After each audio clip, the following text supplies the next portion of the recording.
Assalamualaikum warahmatullahi wabarakatuh.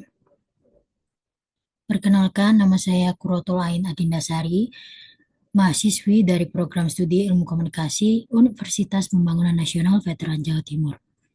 Pada kesempatan ini, saya akan mempresentasikan penelitian saya yang berjudul Penerimaan Ibu Rumah Tangga terhadap Representasi Ibu Rumah Tangga pada Web Series Lokal dengan studi kasus pada Mamala Series di YouTube, di channel YouTube di KBC.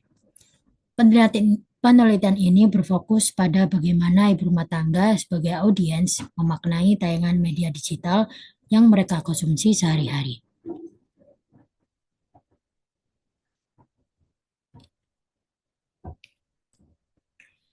Perkembangan media digital di Indonesia saat ini sangat pesat, terutama dengan hadirnya YouTube sebagai platform yang mudah diakses oleh berbagai kalangan, termasuk ibu rumah tangga. Salah satu konten yang populer di YouTube adalah web series yang tidak hanya berfungsi sebagai hiburan, tetapi juga sebagai media yang merepresentasikan kehidupan sosial masyarakat.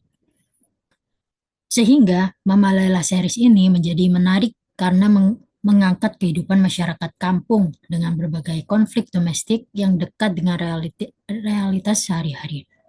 Namun terdapat hal yang cukup unik, yaitu karakter ibu rumah tangga yang diperankan oleh laki-laki.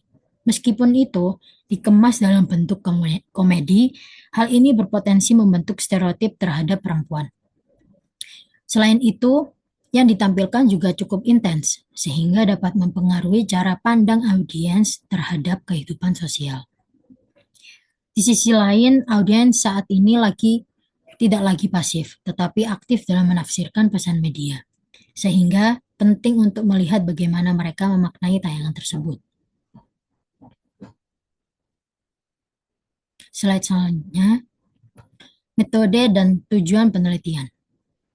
Penelitian ini menggunakan pendekatan kualitatif deskriptif dengan metode analisis resepsi dalam paradigma cultural studies.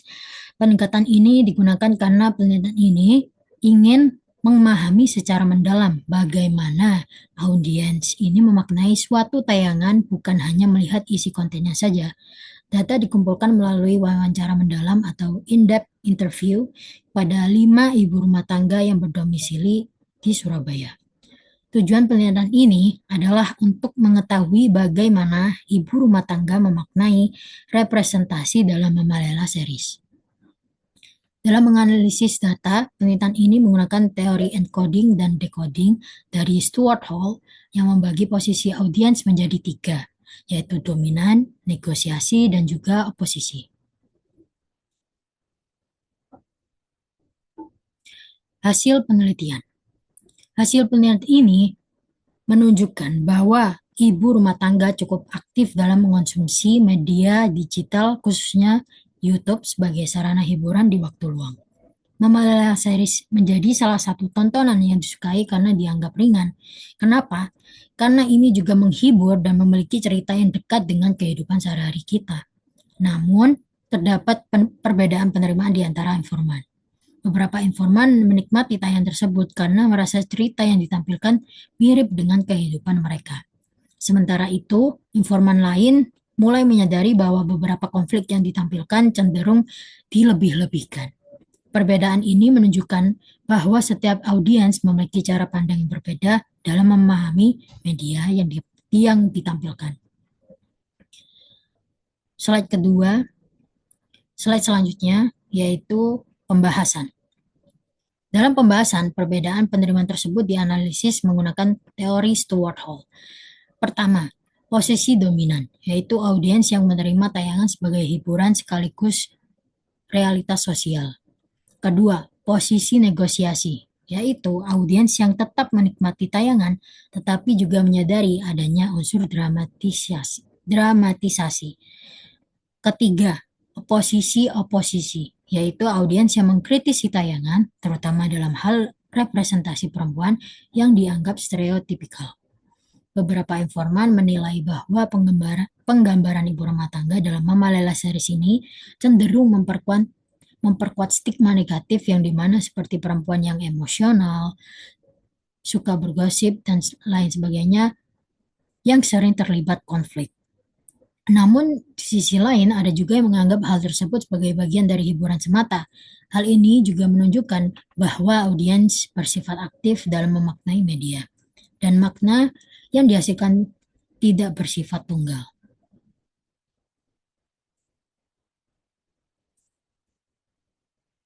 Kesimpulan, berdasarkan hasil penelitian, dapat disimpulkan bahwa penerimaan ibu rumah tangga ini terhadap Mamalela series bersifat beragam, yang dimana ibu rumah tangga tidak hanya menjadi penonton pasif, tetapi aktif dalam menafsirkan, menegosiasikan, bahkan menolak makna yang disampaikan oleh media.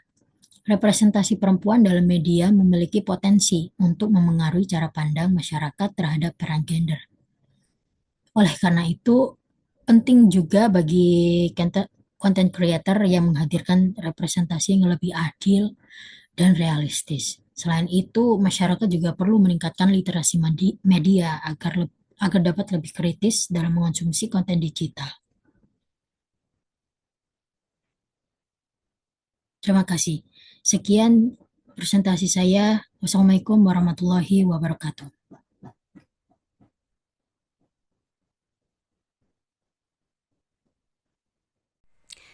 Assalamualaikum warahmatullahi wabarakatuh. Saya Devina Eka Nurlailia. Pada kesempatan kali ini, saya akan mempresentasikan hasil dari artikel atau penelitian saya yang berjudul Partisipasi Masyarakat Lokal dalam Pengelolaan Kawasan Kampung Peneleh Heritage Surabaya. Latar belakang dari artikel ini yakni Kampung Peneleh merupakan kawasan bersejarah di Surabaya dengan nilai budaya yang tinggi, serta memiliki potensi sebagai wisata heritage atau bersejarah. Namun, partisipasi dari masyarakatnya masih belum optimal dan dalam pengelolaan kawasan. Berbagai kendala seperti kesadarannya rendah, keterbatasan sumber daya, dan minimnya edukasi. Partisipasi sangat penting untuk pelestarian kawasan dan peningkatan ekonomi, serta perlu analisis terkait tingkat partisipasi dan faktor yang mempengaruhi. Selanjutnya, gambaran umum dari kawasan ini yakni Kampung Peneleh merupakan salah satu kawasan bersejarah yang memiliki nilai budaya yang tinggi di kota Surabaya.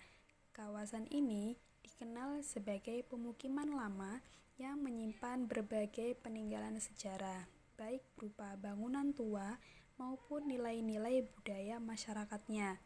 Potensi tersebut menjadikan Kampung Peneleh sebagai wisata berbasis heritage yang cukup menarik untuk dikembangkan. Selanjutnya, hasil dari bentuk partisipasi masyarakat yakni diwujudkan dalam berbagai aktivitas.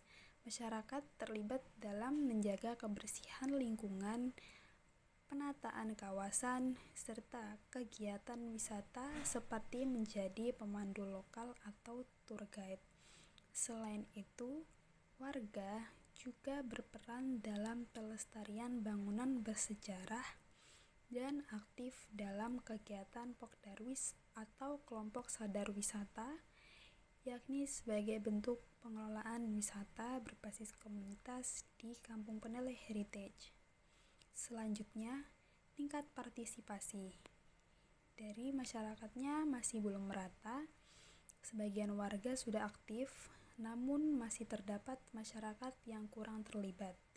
Hal ini dipengaruhi oleh tingkat kesadaran, pendidikan, serta manfaat ekonomi yang dirasakan dari kegiatan wisata di kawasan tersebut. Selanjutnya, kesimpulan atau penutup dari artikel ini yakni Kampung Peneleh memiliki potensi besar sebagai kawasan wisata berbasis sejarah atau heritage. Dalam partisipasi masyarakatnya masih belum optimal dan masih belum merata, dan dipengaruhi oleh kesadaran, sumber daya, dan edukasi. Partisipasi sangat berperan penting dalam pelestarian dan peningkatan ekonomi. serta diperlukannya kolaborasi dan pemberdayaan masyarakat untuk pengelolaan yang lebih optimal. Baik, cukup sekian presentasi saya. Terima kasih. Wassalamualaikum warahmatullahi wabarakatuh. Assalamualaikum warahmatullahi wabarakatuh.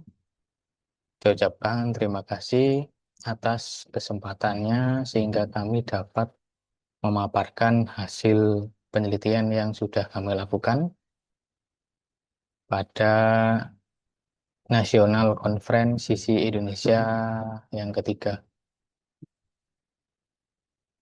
di mana penelitian kami akan membahas mengenai hubungan antara budaya dengan seni.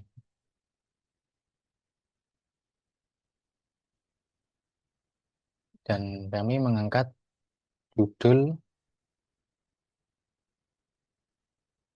Budaya Masyarakat Desa Jatigui sebagai sumber pembentukan motif gerak tari topeng klono gaya Jatigui, yang akan saya paparkan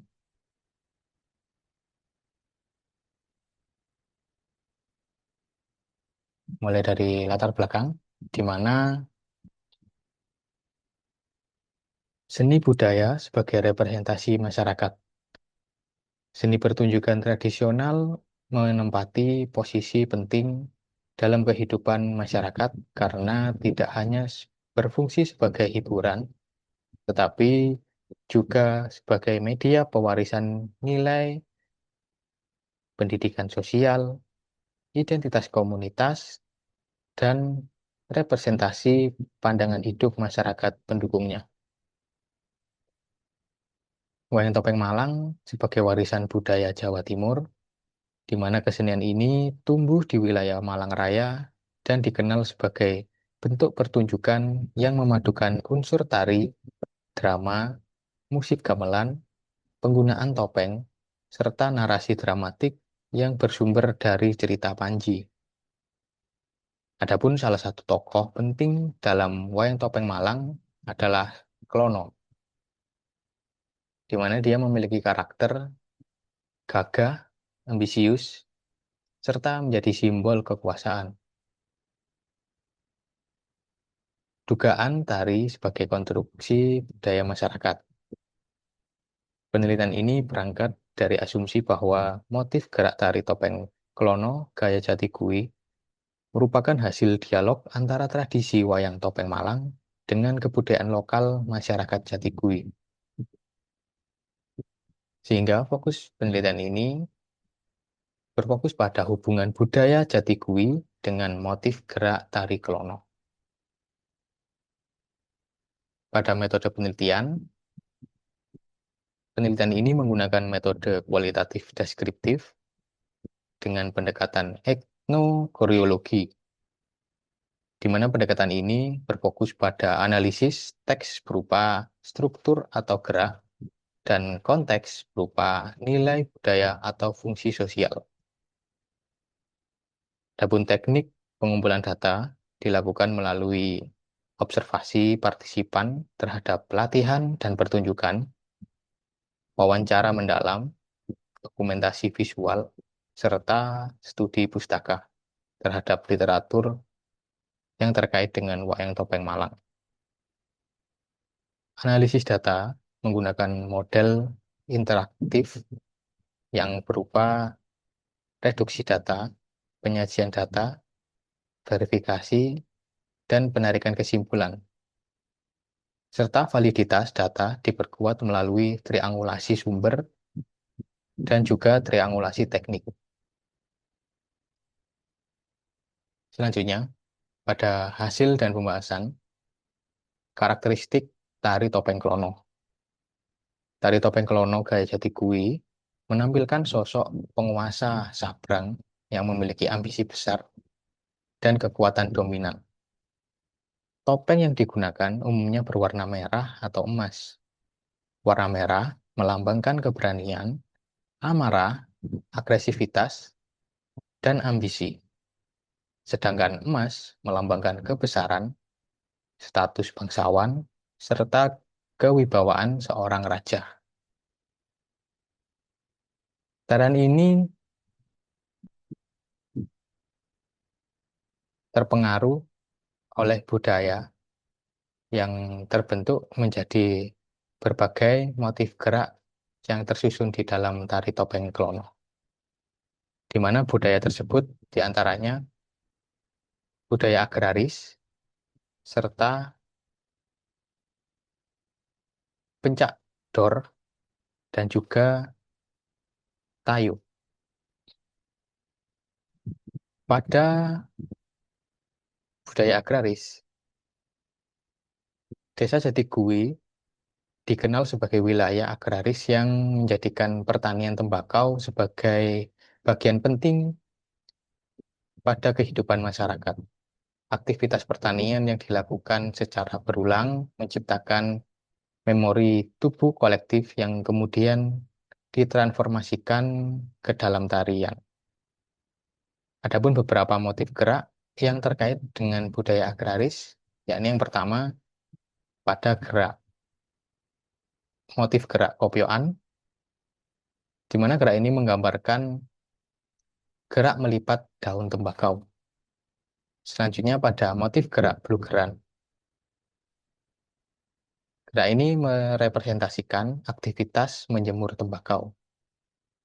Lalu pada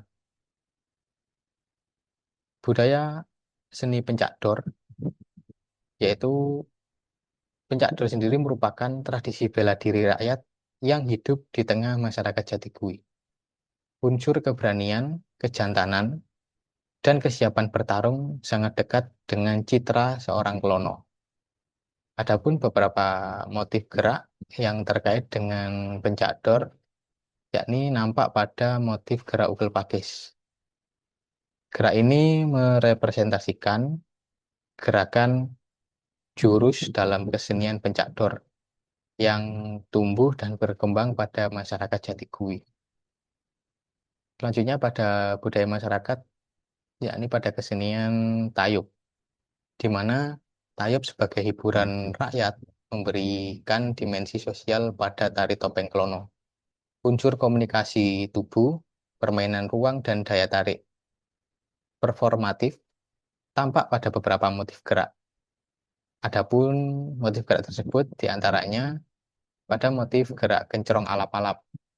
Gerak ini menunjukkan kelincahan dan daya tarik visual seorang laki-laki yang tampil percaya diri di ruang sosial. Lalu pada motif gerak ongkean, di mana gerak ini menggambarkan gerak berpasangan seperti dalam kesenian tayub. Secara temuan penelitian, menunjukkan bahwa tari topeng Klono gaya Jatigui tidak hanya berfungsi sebagai pertunjukan estetik, tetapi juga sebagai teks budaya yang memuat pengetahuan, nilai, dan pengalaman hidup masyarakat pendukungnya. Dan sebagai penutup, bahwa tari topeng Klono gaya Jatigui merupakan bagian penting dari wayang topeng Malang yang menampilkan tokoh Raja Sabrang berkarakter gagah, ambisius, dan berwibawa. Motif gerak tari topeng Klono gaya Jatigui terbukti tidak terbentuk secara kebetulan, melainkan merupakan hasil konstruksi budaya masyarakat desa Jatigui. Dengan demikian, tari topeng Klono gaya Jatigui merupakan teks budaya yang merepresentasikan kehidupan ekonomi, sosial, dan estetika masyarakat pendukungnya. Pelestarian tari ini membutuhkan regenerasi pelaku seni dan dukungan berkelanjutan dari masyarakat serta pemerintah.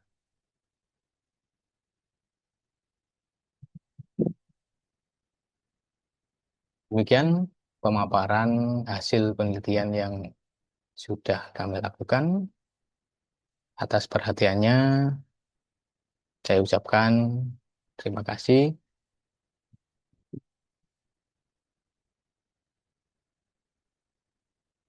Assalamualaikum warahmatullahi wabarakatuh. Perkenalkan, nama saya Aska Kamila Najwa, mahasiswi Universitas Pembangunan Nasional Veteran Jawa Timur, program studi S1 Pariwisata. Pada hari ini, izinkan saya untuk mempresentasikan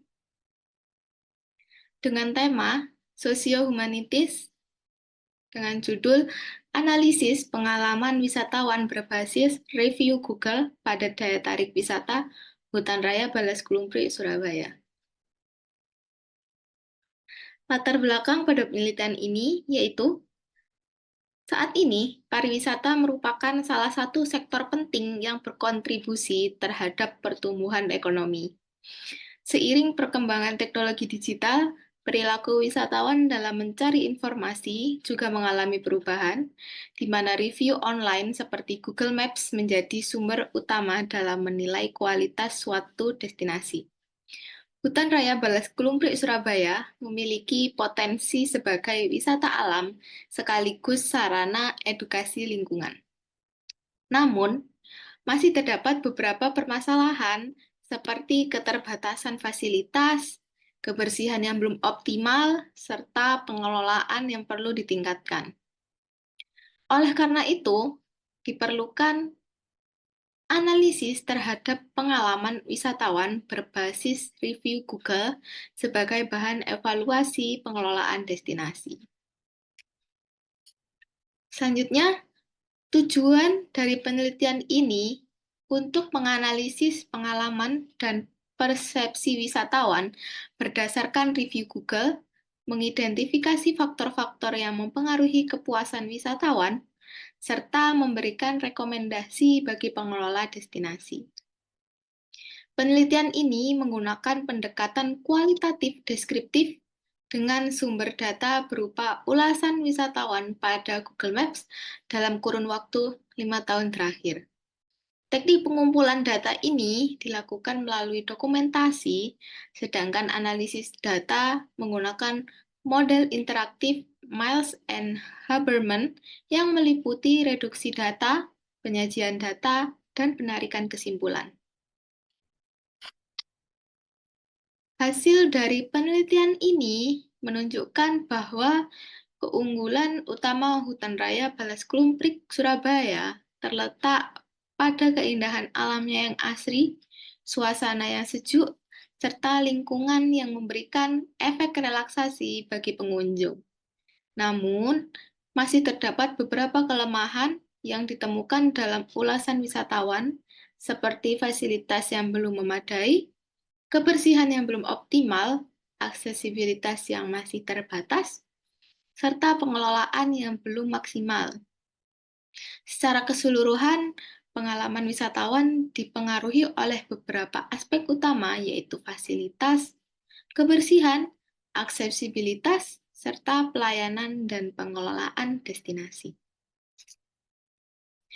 Kesimpulan yang dapat diambil dari penelitian ini yaitu Hutan Raya Balas Klumprik Surabaya memiliki potensi besar sebagai destinasi wisata alam di wilayah perkotaan dengan keunggulan pada keindahan alam dan suasana yang nyaman.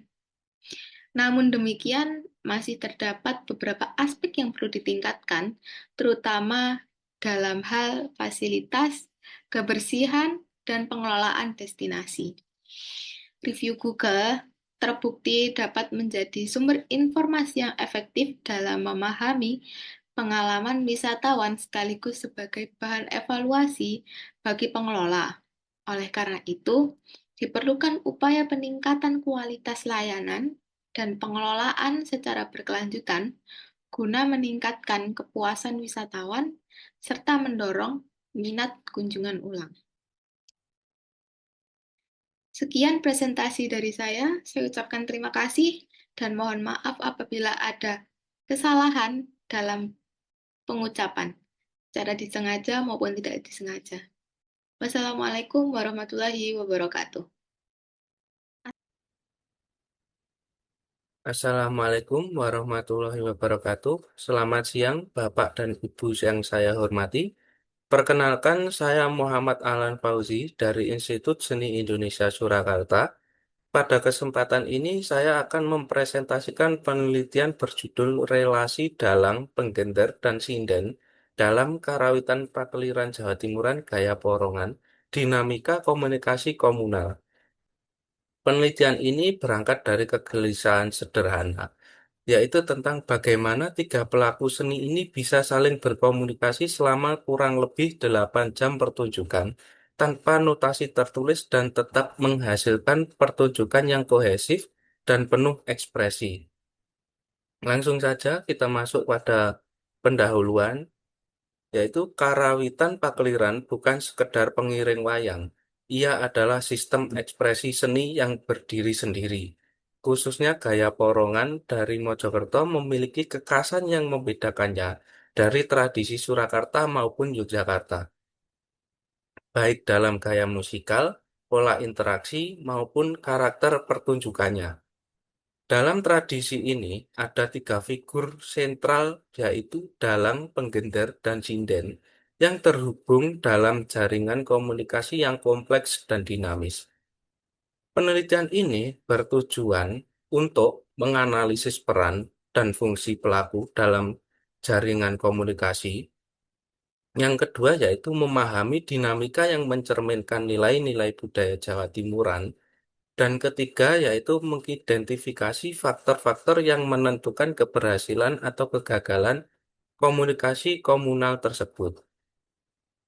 Pada penelitian saya menggunakan penelitian berlandaskan menggunakan teori Richard Spencer tahun 2003 tentang restored behavior, yaitu perilaku yang diinternalisasi dan diulang dalam konteks pertunjukan. Spencer menekankan bahwa komunikasi dalam pertunjukan bersifat aktif, bukan sekedar tontonan pasif. Para pelaku tidak hanya menampilkan, tetapi juga terus membaca, merespon, dan menegosiasikan satu sama lain secara real time. Pada penelitian ini, saya menemukan bahwasanya komunikasi dalam Pakliran Jawa Timuran bersifat sirkular, bukan satu arah. Setiap pelaku saling memberi isyarat dan merespon secara terus-menerus, dan menggunakan media komunikasi yang bukan dengan kata-kata, melainkan melalui isyarat musikal seperti cengkok dan perubahan tempo. Eh, yang kedua yaitu gestur tubuh yang meliputi seperti sabetan, kepraan dari dalang. Yang ketiga yaitu simbol-simbol pertunjukan yang dipahami bersama. Ini adalah bahasa tersendiri yang hanya dipahami oleh mereka yang telah lama menjalani tradisi ini.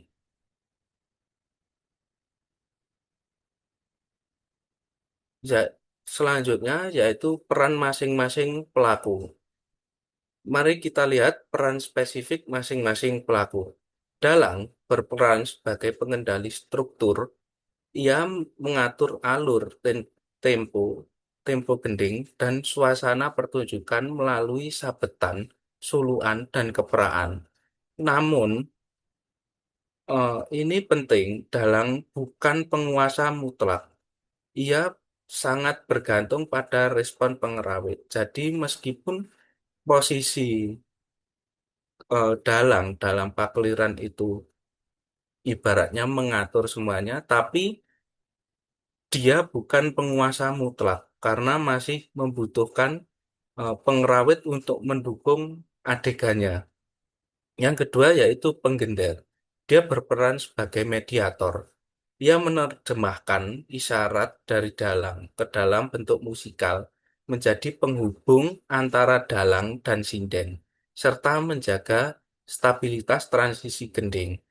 Jadi ketika dalang dia meminta sesuatu, semisal dia mendodok atau dia mengeprak atau dia suluk, itu yang pertama mengiyakan apa yang dikehendaki dalang itu adalah penggender. Dan yang ketiga yaitu sinden eh, sebagai subjek aktif yang membentuk suasana emosional pertunjukan melalui vokal, cengkok, senggaan, dan wiletan. Sinden memiliki ruang improvisasi yang nyata dan bermakna. Maksudnya yaitu sinden karena kalau biasanya orang awam itu saya bicara awam karena eh, tidak semua paham dengan dunia pewayangan khususnya gaya porongan. Jadi maksud dalam maksud saya tadi yaitu sinden itu melengkapi isian vokal untuk membangun suasana agar mudah diterima oleh orang awam. Gitu. Eh, Selanjutnya yaitu memori kolektif dan eh, improvisasi. Pertanyaannya kemudian setelah dari itu tadi, bagaimana mereka bisa sinkron tanpa partitur? Jawabannya adalah pada memori kolektif. Seluruh repertoar gending pada pola interaksi dan struktur dramatik tersimpan dalam ingatan bersama yang dibangun melalui pengalaman bertahun-tahun. Menariknya, improvisasi ini tetap terjadi, tetapi dalam batas-batas pakem. Ini sesuai dengan pandangan Bruno Net bahwa improvisasi dalam bentuk tradisi bukan kebebasan tanpa batas, melainkan kreativitas yang terikat konvensi. Terjadi negosiasi terus-menerus antara tradisi dan kreativitas. Dan disitulah letak keindahan dan kekuatan sistem ini. Selanjutnya, sebagai penutup, sebagai kesimpulan, relasi antara dalang penggenter sinden bukan sekedar hubungan hierarkis antara pemimpin dan pembantu. Ia adalah sistem komunikasi komunal yang bersifat timbal balik, dinamis, dan kolektif. Sistem ini membuktikan bahwa tradisi pertunjukan Jawa Timuran menyimpan kecerdasan komunikasi yang sangat tinggi, yang layak untuk terus dikaji dan dilestarikan. Demikian presentasi saya membuka diri untuk diskusi dan pertanyaan dari Bapak Ibu sekalian. Terima kasih.